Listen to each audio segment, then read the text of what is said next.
Good morning. It's actually Teaching Tuesday on a Tuesday. I might get that every couple months. Today, I'm not going to show you a ton of really pretty stuff, but we're going to talk about something that's really important, and that's budget. Good morning. It's actually Teaching Tuesday on a Tuesday. I might get that every couple months. Today, I'm not going to show you a ton of really pretty stuff, but we're going to talk about something that's really important, and that's budget, your stationery budget. Typically, the budget has always been 4%. I would say our couples spend about 4 to 6% of their overall budget on stationery, and that's pretty much because most of our couples love all the little details. We'll do, in that budget, you want to account for save the dates, of course, wedding invitations, and then any DOD, which we call Day of Details, or DOS, Day of Stationery, and those include your program, menus, table escort cards, anything that is going to help you on with your ceremony or your reception, you know, signature cocktail signage, all of those little pieces you want to make sure you include for your budget. Other things to think about, postage. So you're going to need postage for save the dates, invitations, thank you notes. You're also going to possibly need calligraphy. So we offer both computer calligraphy and hand calligraphy. So all of that needs to be wrapped up in that 4 to 6% budget. As far as what you decide personally to allocate, for me, when I got married, stationery was really important. So I allocated a little bit more than that 4 to 6%.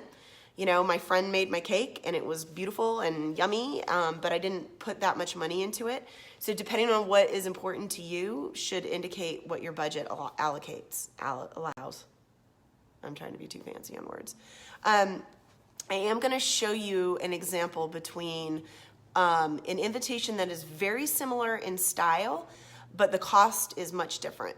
Okay, so this first one is, and this is Sarah. This is just one of my favorites. So favorite bride, favorite suite, everything. I keep showing her stuff. But this invitation was a custom crest, watercolor crest, where we did these really pretty little eucalyptus leaves. We also letterpressed it. All right, so you can see the pressed gray letterpress. It's a double thick paper, so it's a very substantial invitation. So there was some cost involved in this. All right, this is an invitation from our website. Okay, so again, you'll see a watercolor crest. We've already designed this though, so it's not custom. But once it's designed, we're not putting the time and the labor into it. So we offer it online. A really pretty gray font. This is flat printed. This is a really pretty textured paper. It's 100 pound.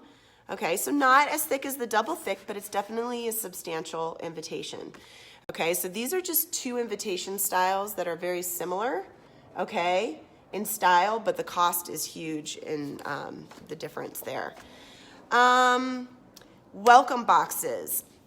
Most of our planners actually separate the welcome box budget from the stationery budget, and I think that's really important. Some couples are only doing little tags and maybe a little itinerary, and so that's not going to break the bank. But what you don't want to happen is to get down to the last month of wedding planning and remember, oh my gosh, I need to do welcome boxes or bags, and there's an extra $500, $800 that you weren't planning on. So definitely welcome boxes. I would treat that as a separate budget. So the last thing I want to talk about today when it comes to budget is actually budgeting your time. It's something that I think when you get into the planning process, you don't necessarily think about. So ask yourself this question. Are you spending 4 or 5 hours trying to save like $20 or $30? I think it's very, very easy to get into that habit with anything. Flowers, invitations, all of your food and beverage.